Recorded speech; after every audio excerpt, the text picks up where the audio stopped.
Back home, and for more than 2 years, support services in the far north have been helping devastated residents recover from Cyclone Yasi. Now, federal government funding is about to wind up and services are preparing to shed staff. But a community support centre in Tully says many residents are still struggling to cope, and it's worried there'll be a significant gap in mental health services.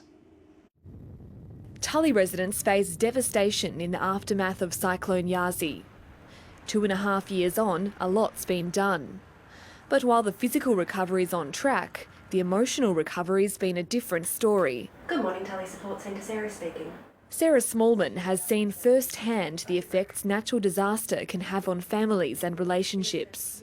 We've seen a lot of issues exacerbated by the cyclone, including relationship difficulties. We've seen quite a lot of separations after the cyclone as well. People are still referencing the issues and the impact that Cyclone Yasi has had on their life.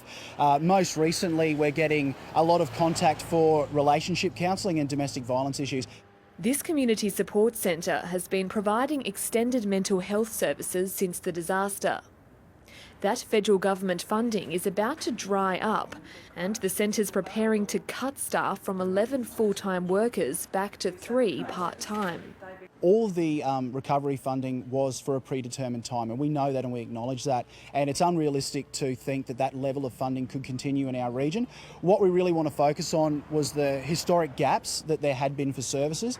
The community has experienced a growing number of locals facing financial hardship, as well as a spike in alcohol abuse and domestic violence.